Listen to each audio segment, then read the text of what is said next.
नमस्कार मंडळी, लक्ष्मीच्या पावलांनी या मालिकेच्या आजच्या भागात आज आपण बघणार आहोत. मेकॅनिक ही अद्वैतची गाडी घेऊन चांदेकरांच्या घरी आलेला असतो. त्याचवेळी अद्वैत तिथे येतो आणि मेकॅनिकला विचारतो की काय मग गाडी व्यवस्थित केली आहे ना तू. तेव्हा मेकॅनिक म्हणतो की अहो साहेब, सवालच नाही, गाडी एवढी चकाचक केली आहे, इतकी चकाचक केली आहे की रस्त्यावरून जर तुम्ही गाडी घेऊन गेला ना तर लोक म्हणतील की नवी गाडी घेतली की. अद्वैत म्हणतो की आय होप सो, असं काहीतरी होईल. बरं, गाडीचा जो पॉवर सेव्हिंगचा प्रॉब्लेम होता तो तर तुम्ही सॉल्व्ह केलाय ना. साहेब, काही काळजी करू नका, सगळे प्रॉब्लेम एकदम मस्त सॉल्व्ह केलेत आणि फक्त तुम्ही आता ही गाडी रस्त्यावर घेऊन जा, म्हणजे बघा लोक काय म्हणतील की अगदी टांगा पलटी घोडा फरार. अद्वैत म्हणतो की अहो काय बोलताय तुम्ही. मेकॅनिक म्हणतो की अहो साहेब, तशी बोलण्याची पद्धत असते हो, काळजी करू नका, सगळं काही व्यवस्थित केलंय आणि ही घ्या तुमची चावी.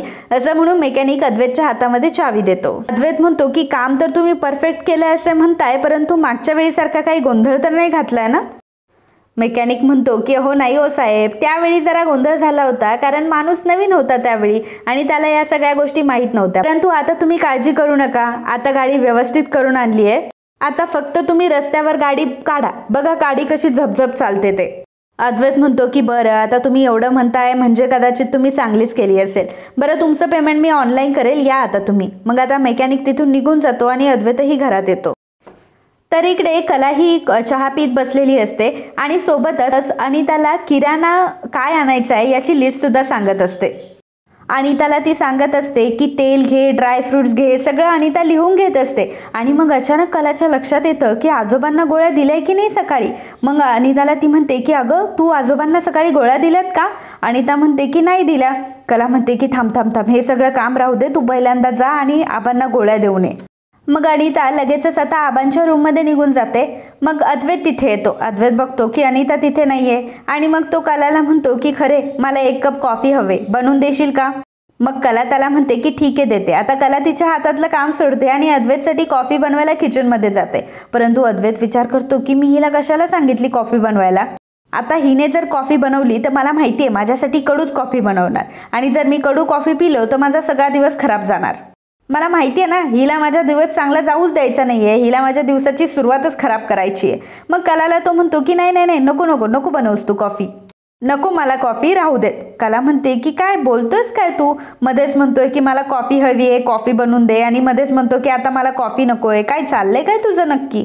कला म्हणते की हो हो, आता विचारात गेलाय, मनातल्या मनात बोलणं सुरू झालंय तुझं. काय रे, तुला दुसरे कामं नाही आहेत का, की कामातूनच गेलायस तू, की तुला खूप कामं आहेत म्हणून तू विचित्र वागतोयस. अद्वैत म्हणतो की काही नाही काही नाही, नकोय मला कॉफी. कला म्हणते की काही नाही, आणते मी कॉफी तुझ्यासाठी. अद्वैत म्हणतो की नाही नको, तू पुन्हा मला कडू कॉफी देशील. कला म्हणते की बापरे, म्हणजे बघा ना, तर असं आणतोय की जसं मी याला रोज कडू कॉफी देतेय. अद्वैत म्हणतो की हो, मग काय झालं, त्या दिवशी दिली होतीस ना तुम्हाला कडू कॉफी. म्हणते की हो का अद्वैत चांदेकर, आणि तू रोज एका दिवशी नवीन नवीन गोष्टी करतो, त्याच्याबद्दल काय बोलायचंय तुला. हे बघ, तू तिकडे काही कर, याचा अर्थ हा नाही होणार की मी तुला बिचकून राहील. अद्वैत म्हणतो की ऑब्व्हियसली मी प्रत्येक गोष्टीमध्ये अलर्ट असतो. कला म्हणते की नाही नाही, तू अलर्ट राहाच, परंतु दरवेळी मी काय तुला कडू कॉफी नाही पाजणार आहे, ती पण कधीतरी चांगली कॉफी बनवू शकते. आणि हो, काळजी करू नको, आता मी काय तुझ्यासाठी कडू कॉफी नाही बनवत आहे, आणि आता मी तुझ्यासाठी चांगली कॉफी बनवतीये. मग अद्वैत आता वरती रूम मध्ये निघून जातो. कलाने कॉफी बनवलेली असते आणि अद्वैतसाठी कॉफी घेऊन आता ती रूम मध्ये येते. अद्वैतला रूम मध्ये आल्यावर ती म्हणते की तुझी कॉफी. अद्वैत म्हणतो की ठेव तिथे. मग कला अद्वैतला म्हणते की पटकन कॉफी पी आणि चल माझ्यासोबत, मला तुझी मदत हवी आहे. अद्वैत विचारतो की कुठे. कला म्हणते की किती घाई असते रे तुला प्रत्येक गोष्टीची, एवढी का घाई करतोस, सांगते मी तुला काय करायचंय, तू पहिल्यांदा कॉफी पी तुझी. अद्वैतच्या मनात मात्र भलतंच काहीतरी असतं. अद्वैत विचार करतो की ही मला सारखी कॉफी पी असं का म्हणत असेल, हिच्या मनात काहीतरी वेगळं आहे का, की कडू कॉफी देते मला ही. मग अद्वैतला असं वाटतं की नाही नाही, ही मला नक्कीच कडू कॉफी देतीये, परंतु मी पण काही कमी नाहीये, आता हिचा डाव हिच्यावरच कसा उलटवतो ना बघच. आणि असं म्हणत अद्वैत आता कलाजवळ येतो आणि कॉफीचा मग कलाकडे देतो आणि म्हणतो की आधी कॉफी तू पी. कला म्हणते की हा, मला नकोय कॉफी, मी तुझ्यासाठी आणली आहे ती. अद्वैत म्हणतो की अगं असं काय करते, तुला देतोय ना कॉफी, पी ना. कला म्हणते की 1 मिनिट, मला जर काहीतरी प्यायचं असतं ना तर मी चहा करून पिले असते, आणि तसंही मला कॉफी अजिबात आवडत नाही. अद्वैत म्हणतो की तुला काय हवंय आणि काय आवडतं असं मी तुला विचारलं का. नाही ना, मग कशाला फालतूचे उत्तरं देतीये, मी फक्त बघतोय की मला तू ही कॉफी दिलीये ती बरोबर बनवली आहे की नाही तू. मला चेक करायचंय, त्यामुळे तू पहिल्यांदा कॉफी पी आणि मग मी पितो. कला म्हणते की तुझ्या आईने मला काल विचारलं होतं ना की काय ग, तुला माझा मुलगा काही शाळेमध्ये वाटतो का? मला त्यांना उत्तर द्यायला पाहिजे होतं की हो, तुमचा मुलगा लहानच आहे, 5वीत नाही 4थीत असल्यासारखा वागतो तो माझ्याशी. अद्वैत म्हणतो की थँक्यू, थँक्यू सो मच. कला म्हणते की आता थँक्यू बोलण्यासारखं काय?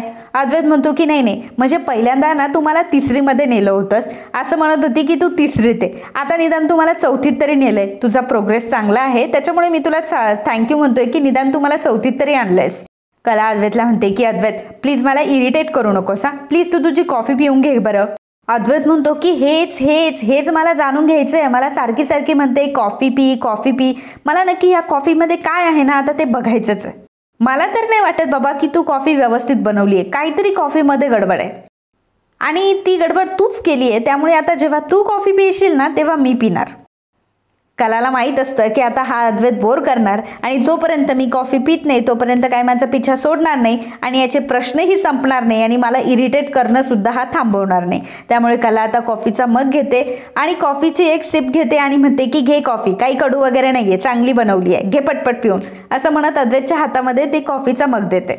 मग अद्वैत कलाला म्हणतो की अरे आता ही कॉफी तर उष्टी झाली, आता ही कॉफी मी कशी पिणार? कला म्हणते की चांदेकर, आता मी काही तुला परत परत कॉफी बनवून नाही देणार. चांदेकर तू अंत बघू नकोस, मी काही तुझी कामं करायला नाही आली इथे आणि मी तुला कॉफी वगैरे काही बनवून देणार नाही, सांगते तुला मी. अद्वैत म्हणतो की ठीक आहे, तू कॉफी नाही बनवून देणार, निदान दुसऱ्या मगमध्ये ट्रान्सफर तर करून देऊ शकते. कला म्हणते की अच्छा म्हणजे मी खाली जायचं, कला म्हणते की अच्छा म्हणजे मी जिना उतरून खाली जायचं, एक कप शोधायचा, त्या कपामध्ये ही कॉफी ओतायची आणि पुन्हा तुझ्यासाठी जिना चढून वरती कॉफी घेऊन यायची का? आणि ही जर तुझी अपेक्षा असेल ना तर मी अजिबात तुला आणून वगैरे देणार नाहीये, तुला प्यायची तर पी, नाहीतर राहू दे, नसेल प्यायची तर. अद्वैत मात्र उभाच असतो.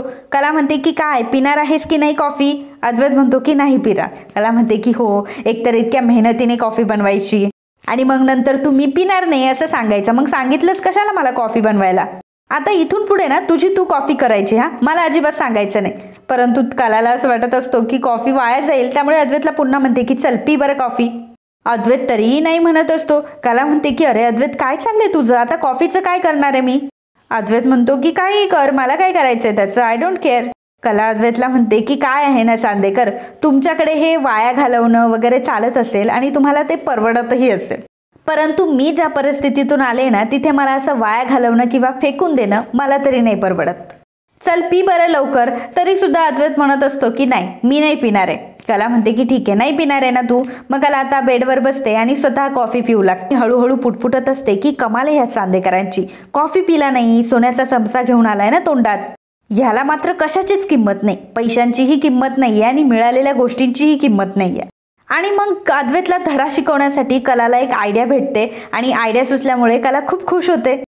इकडे सोहम हा काजलला कॉल करतो.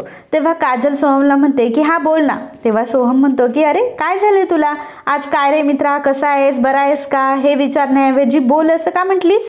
काजल म्हणते की काही नाही रे, सहजच बोल ना, काय म्हणतोस? सोहम म्हणतो की काही नाही ग, मी तर सहजच फोन केला तुला, परंतु तू मात्र मला थोडीशी काळजीत वाटते, तुला नक्की झाले तरी काय? तेव्हा काजल म्हणते की काय सांगू, आपला मूड अजिबात ठीक नाहीये. कलाताई आणि अद्वैत भाऊजींमध्ये जे काही झालंय ना त्यामुळे आईचा मात्र कशातच मूड नाहीये आणि आईचं काहीतरी मेजर बिनसलंय यार या सगळ्या गोष्टीतून.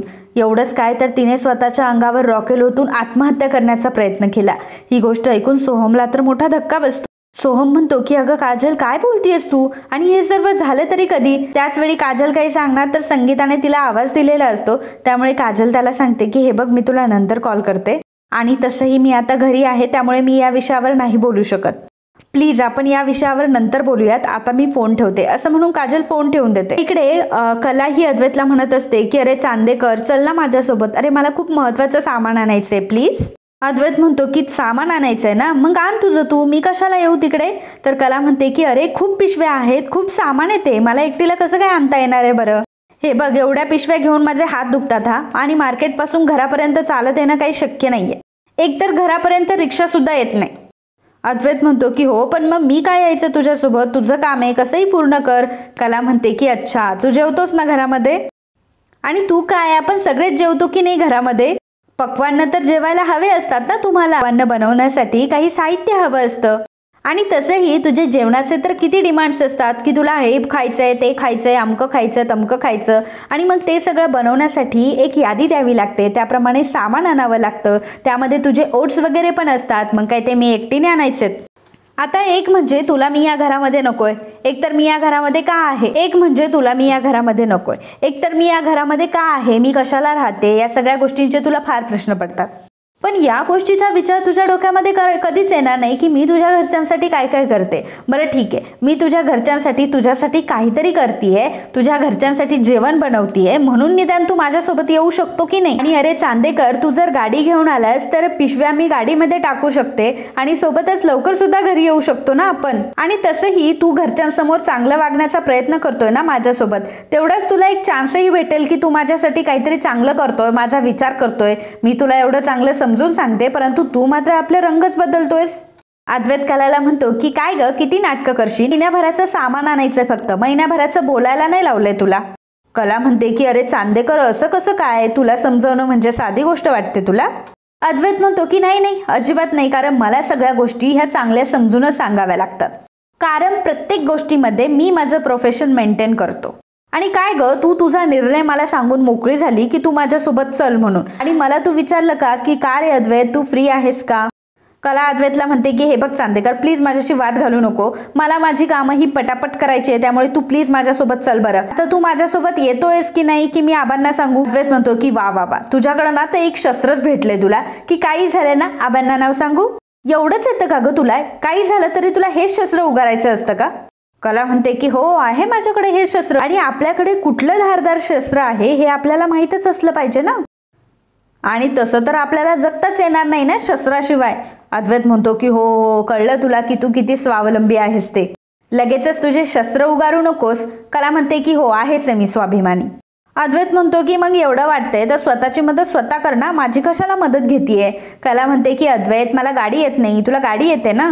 आता तुला एवढी रिक्वेस्ट करतीये की माझ्यासोबत चल चल म्हणून, तर तू डायरेक्टली माझंच दाखवायला लागलाय मला. अद्वैत म्हणतो की अच्छा, आता मी माझ दाखवतोय का तुला. आणि काय ग, इतरांसमोर नेहमी चांगलं वागण्याचं नाटक काय करते, गोडगोडू काय बोलते, आबांना वेगवेगळे पदार्थ काय खाऊ घालते, आणि काय तुला गाडी चालवता येत नाही. कला म्हणते की हो, मला ड्रायव्हिंग येतं, परंतु माझी प्रॅक्टिस नाहीये, आणि आमच्याकडे 4 चाकी कधी नव्हती, त्यामुळे मी हात साफ नाही करू शकले ना. पण आमच्याकडे स्कूटर तर होती, मी स्कूटर तर चालवली आहे ना.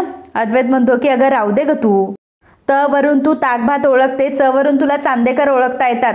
आणि काय ग तू कशी आहेस, तुला 2 चाकीवरून 4 चाकी चालवता येत नाही, आणि तू हे ठरवलं असतं तर हे तू करू शकली असती. आणि मला माहितीये ना तू हे सगळं का नाही केलंस, तू हे सगळं केलं नाही कारण तू आळशी आहेस ना म्हणून. एवढं बोलून अद्वैत तिथून निघून जात असतो, तेव्हा कला म्हणते की 1 मिनिट थांब, तुला म्हटलं ना चल माझ्यासोबत. अद्वैत तिला म्हणतो की तुला सांगितलं ना मी नाही येणार म्हणजे नाही येणार, चाललो मी, असं म्हणून अद्वैत तिथून निघून जातो. कलाला अद्वैतचा खूप राग आलेला असतो, आणि मागे म्हणत असते की नुसता माज, हा अद्वैत चांदेकर ना नुसता माज दाखवत असतो मला. आता अद्वैत चांदेकर बघ मी काय करते ते. मग कला सुद्धा आता तिची बॅग घेऊन निघते, आणि बॅग घेऊन निघता आता आरशासमोर जी अद्वैतच्या गाडीची चावी ठेवलेली असती ती चावी सुद्धा घेऊन निघते. तिला आता अद्वैतला चांगलाच धडा शिकवायचा असतो. तर अद्वैत आता नेहमीप्रमाणे रूममध्ये येतो आणि त्याची चावी घ्यायला जातो, तर आरशासमोर चावीच नसते, आणि मग तो म्हणतो की माझ्या गाडीची चावी कुठे गेली. आणि मग त्याला कळतं की याचा अर्थ गाडीची चावी ही खरेकडे आहे. आता अद्वैत पळत गॅलरीमध्ये जातो, तर गॅलरीमधून त्याला दिसतं की कला आता गाडीमध्ये बसली सुद्धा आहे, आणि कलाने चावी सुद्धा फिरवलेली आहे. कला आता ड्रायव्हिंग करणार असते, ही गोष्ट अद्वैतला समजते, आणि अद्वैतला कळतं की अरे देवा, हिची तर ड्रायव्हिंगची काही प्रॅक्टिसच झालेली नाहीये, ही गाडी कशी काय चालवणार, कदाचित ॲक्सिडेंट वगैरे करते की काय, असे अद्वैतला खूप भीती वाटू लागते. अद्वैत कलाला आवाज देत असतो की अगं खरे ऐक, मी येतो तुझ्यासोबत, प्लीज तू गाडी चालवू नकोस. पण तो गाडीच्या काचा ह्या बंद असतात, आणि अद्वैत काय बोलतोय हे कलाला कळतच नाही. मग कला आता चावी फिरवते आणि गाडी घेऊन निघते. अद्वैतला तर आता प्रचंड टेन्शन आलेलं असतं, काय करावं काही कळत नसतं. तर इकडे कला मस्त गाडी घेऊन निघालेली असते, आणि कलाला गाडी चालवता येत नसते. कला रस्त्याची ही कड तर ती कड अशी गाडी चालवत असते, सोबतच ब्रेक लावत असते, परंतु तिचा ब्रेकही लागला जात नसतो. आणि मग गाडीत बसलेली असताना हॉर्न वाजवायचं सोडून ती लोकांना ओरडून सांगत असते की बाजूला व्हा, मी येते म्हणून. कलाला आता गाडी आवरतच नसते, काय करावं कलाला काही कळत नसतं, आणि कला आता प्रचंड घाबरलेली असते. त्यापेक्षाही जास्त टेन्शन हे अद्वैत अद्वैतला आलेलं असतं. आता ही कशी गाडी चालवत असेल अद्वैतला याचा अंदाज आलेला असतो आणि मग तो पटकन बाहेर येतो, परंतु काकांची आणि आईची कोणाचीच कार बाहेर उभी नसते. आता अद्वैतला फार टेन्शन येतं. आता कलाचा पाठलाग कसा करावा, कलापर्यंत कसं पोहोचावं अद्वैतला काही कळत नसतं. परंतु त्याच वेळी देवकृपेने सोहम तिथे आलेला असतो. मग सोहम, अरे मला तुझी हेल्प हवी आहे. अद्वैत लगेचच सोहमच्या गाडीवर बसतो. सोहम म्हणतो की अरे दादा झाले तरी काय. अद्वैत म्हणत असतो की सोहम मला तुझी खूप महत्त्वाची मदत हवी आहे, तू चल बरं. तर सोहम म्हणतो की अरे दादा हो पण झालंय काय, जायचं कुठे आपल्याला. अद्वैत त्याला म्हणतो की हो तू चल, मी तुला वाटेत सगळं काही सांगतो. मग सोहम लगेचच त्याची बाईक काढतो. मग अद्वैत आणि सोहम दोघंही आता मार्केटच्या दिशेने निघतात. तर आता कला ही गाडी घेऊन निघालेली असते आणि ती लोकांना सांगत असते की बाजूला व्हा, बाजूला व्हा तुम्ही, पहिल्यांदा मला गाडी येत नाही, म्हणजे मला गाडी येते पण तुम्ही बाजूला व्हा. हॉर्न वाजवायचं सोडून कला हे सगळं सांगत असते. यावरूनच कळत असतं की कलाला गाडीचं कुठलंही जजमेंट नसतं, कलाला गाडी कशी चालवायची हेही माहीत नसतं आणि कलाने याआधी कधी 4 व्हीलर चालवली की नाही यावरही सुद्धा डाऊट येत असतो.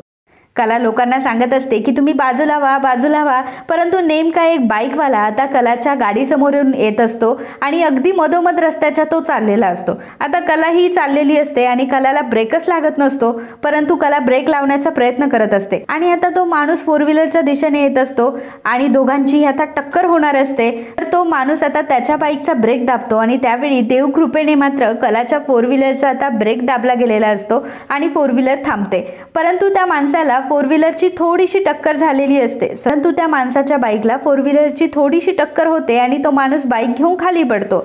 आता आजूबाजूचे लोक तिथे गोळा होतात. तो माणूस खूप आरडाओरडा करत असतो की ह्या बाईला धरा, पहिल्यांदा ह्या बाईने मला खाली पाडलंय, हिला चालवता येत नाही गाडी आणि हिने सरळ गाडी माझ्या अंगावर घातली आहे. मग कला आता बाहेर येते. गाडीच्या खाली उतरून ती आलेली असते. तिला खूप भीती वाटलेली असते की तिच्या हातून काहीतरी घडलंय, ॲक्सिडेंट झालाय आणि कोणाला तरी दुखापत झाली असेल म्हणून कला खूप घाबरते. बाहेर येते आणि म्हणत असते की अहो दादा तुम्हाला खूप लागलंय का, अहो पण तुम्ही कसे काय पडलात खाली. मग तिथलाच एक माणूस म्हणत असतो की अहो मॅडम तुम्हाला जर गाडी चालवता येत नाहीये तर तुम्ही कशाला गाडी चालवताय, अगदी रस्त्याच्या मधोमध गाडी चालवताय, असं कोणी गाडी चालवतं का.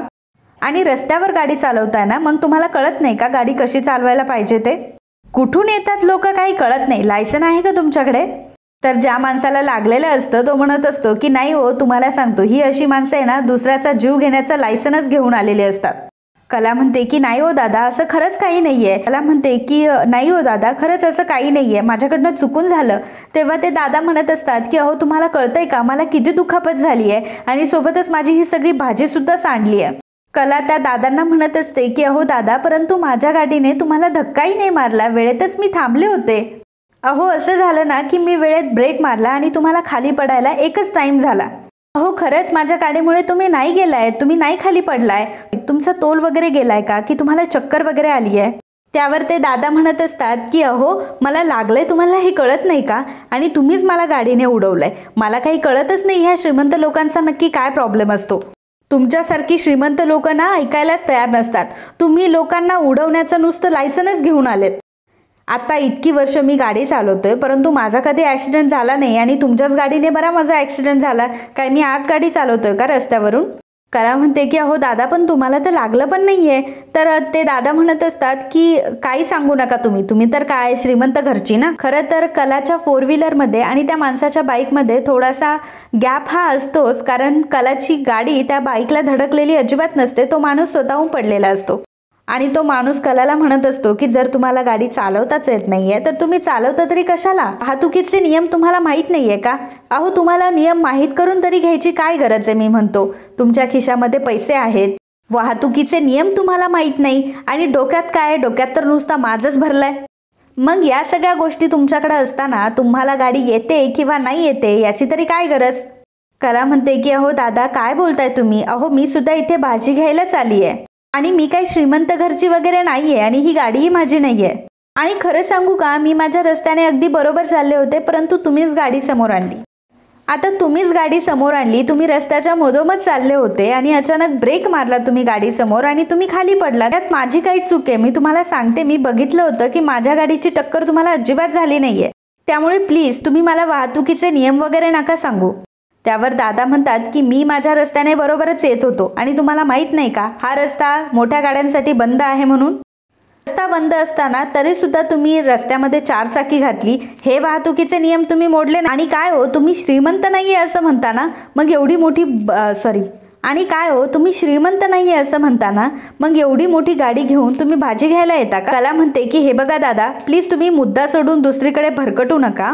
अहो, मी बघितलं की तुम्ही रॉंग साईडनी माझ्या समोरून आलात आणि तुम्ही तुमचा ब्रेक दाबला आणि अचानक ब्रेक दाबल्यामुळे तुम्ही खाली पडलात. माझ्या गाडीमुळे नाही पडलाय तुम्ही खाली. अहो, तुम्ही तर अगदी काही बोलताय आणि तुम्ही असं सांगताय की माझ्या गाडीमुळे तुमचं नुकसान झालंय.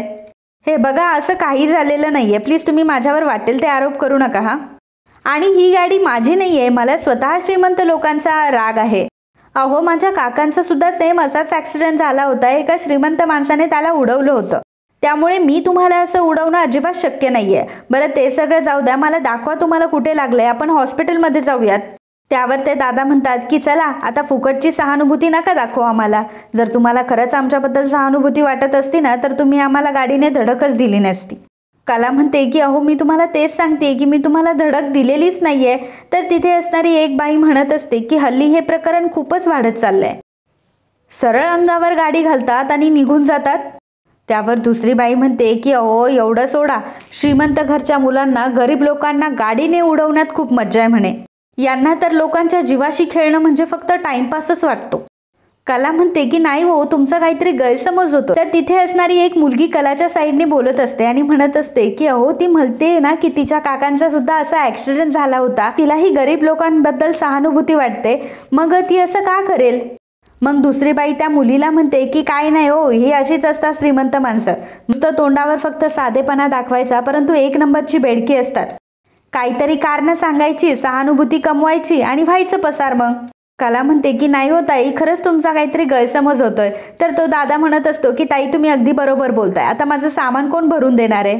सगळे आता म्हणू लागतात की नाही आता तुम्ही भरपाई करूनच द्या. आणि त्यावेळी कलामध्ये आणि त्या माणसामध्ये जरा वाचावाची होते. ते माणसं कलाला बोलत असतात, ओढत असतात की आम्हाला आमची भरपाई हवी म्हणून. त्याचवेळी पोलिसांची गाडी तिथे येते. पोलीस तिथे येतात आणि त्या सर्वांना म्हणतात की काय झालं, इथे तमाशा सुरू आहे का, काय झालंय. त्यावर तिथे असलेला एक माणूस सांगत असतो की साहेब, ॲक्सिडेंट झाला. अहो, या बाईने या माणसाला उडवलंय. म्हणजे या बाईंनी या माणसाच्या गाडीला उडवलंय आणि सोबतच त्यांना टक्करही दिली आहे. आणि वरच्यावर ही बाई तर पैसेही काढायला तयार नाहीये, भरपाई सुद्धा द्यायला तयार नाहीये. तेव्हा कला म्हणते की अहो साहेब, कला म्हणते की अहो दादा, काय बोलताय तुम्ही हे. त्यावर पोलीस कलाला म्हणतात की ओ मॅडम, माझ्याशी बोला, मी बोलतोय ना तुमच्याशी. अहो साहेब, ही बाई खोटं बोलतीये, तुम्ही सगळ्यांना विचारा की हिने माझं किती नुकसान केलंय ते. त्यावर पोलीस कलाला म्हणतात की अहो मॅडम, एवढा मोठा 4 व्हीलर तुम्ही या रोडला घालता, तर या रोडला 4 व्हीलर अलाउडच नाहीये, मग तुम्ही आल्यातच कशा काय इथे. कला म्हणते की अहो साहेब, मीही भाजी घ्यायला चालले होते, मी माझ्या रस्त्याने चालले होते, परंतु हे सुद्धा रॉंग साईडने चाले. आणि एवढंच काय, तर माझ्या गाडीने यांच्या गाडीला धडकही दिली नाही. आम्ही दोघांनी फक्त एकाच वेळी ब्रेक दाबला आणि त्यांनी जोराचा ब्रेक दाबल्यामुळे ते खाली पडले. हा माणूस त्याचं तो पडलाय, याच्यामध्ये माझी काय चूक आहे. त्यावर पोलीस म्हणतात की अहो मॅडम, तुम्ही काय बोलताय, तुमचं तरी तुम्हाला कळतंय का. त्यावर तो माणूस असतो की साहेब, हो असंच असतं हो, गरीबाला बाजू नसते ना, परंतु साक्षीदार तर नक्कीच असतात. तुम्ही ह्या सगळ्यांना विचारा की या बाईच्या गाडीमुळे मला टक्कर बसली की नाही. कला म्हणते की अहो साहेब, खरंच हा खोटं बोलतोय. साहेब, अहो खरं सांगते, मी काहीच केलं नाहीये, मी अंबाबाईची शपथ घेऊन सांगते, मी काहीच केलं नाही. मग पोलीस आता हवालदाराला सांगतात की कदम, एक काम करा, मॅडमला पोलीस स्टेशनमध्ये घेऊन चला लागतात आणि म्हणतात की चल. कला म्हणते की अहो साहेब, पण माझी काहीच चूक नाहीये, मी तुम्हाला सांगतेय. हवालदार मॅडम आता कलाला गाडीमध्ये बसवतात आणि आता पोलीस स्टेशनमध्ये तिला घेऊन जाणार असतात. तर इकडे अद्वैत आणि सोहम येत असतात. अद्वैत आणि सोहम निघालेले असतात. अद्वैत कंटिन्यू कलाला कॉल करत असतो, परंतु कला फोनच उचलत नसते.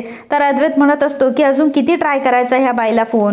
काहीही न सांगता, कोणालाही न कळवता तडक घरातून निघून जाणं, ह्या बाईचा हा स्वभाव मला चांगलाच महागात पडणार आहे. ही नक्की समजते तरी कोण स्वतःला. हिला काय वाटलं की चांदेकरांच्या कुठल्याही गाडीला हात लावून ही सरळ घेऊन जाईल गाडी.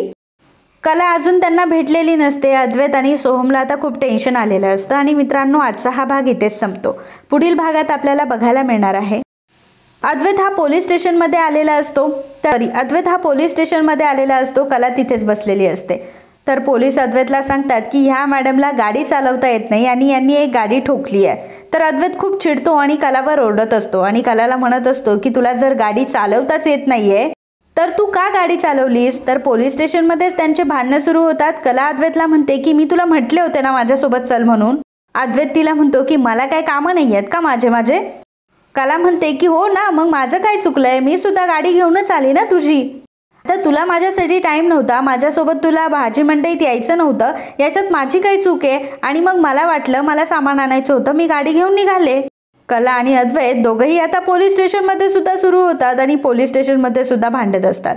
आता तिथं आलेले सगळे लोक अगदी डोकून त्या दोघांकडे बघत असतात की नक्की झाले तरी काय. आणि ह्या दोघांची भांडणं बघून आता पोलीसच डोक्याला हात लावतात आणि कला अद्वैतला म्हणतात की हे पोलीस स्टेशन आहे, हे काही घर नाही आहे तुमचं, चला निघा इथून. अद्वैत आणि कला दोघंही आता पोलीस स्टेशनच्या बाहेर येतात. तर अद्वैत कलाला ऐकवणूक करत असतो. कलाला तो म्हणत असतो की बघ पोलीस सुद्धा तुला कंटाळले, ते सुद्धा तुला चल निघ इथून म्हणून. कला म्हणते की अच्छा, म्हणजे तुला काहीतरी वेगळं म्हटले वाटतं. बरं आता हे बघ, गाडीची चावी माझ्याकडे आहे, आता तू माझ्यासोबत मार्केटमध्ये येतोयस की नाही येत की मी स्वतः गाडी चालवू, मी स्वतः जाऊ का मार्केटमध्ये परत. तर अद्वैतला आता अजिबात हे परवडणार नसतं. शेवटी कलाला जे हवं ते कलाने केलेलंच असतं. परंतु पोलीस स्टेशनमधून का होईना कला अद्वैतला मार्केटमध्ये घेऊन जाणार हे मात्र नक्कीच असतं. आणि कलाने अद्वैतला चांगली अद्दलही घडवलेली असते आणि अद्वैतही आता कलाला टाळू शकत नसतो, कारण जर आता कलाला त्याने टाळलं तर त्याचा काय मोठा परिणाम होऊ शकतो अद्वैतच्या ही गोष्ट लक्षात आलेली असते. तर मित्रांनो, आजच्या या भागाबद्दल तुमचं काय मत आहे, तुम्हाला काय वाटलं, तुमचं मत आम्हाला नक्कीच सांगा. And if you like my video please do subscribe, share and comment. Thank you.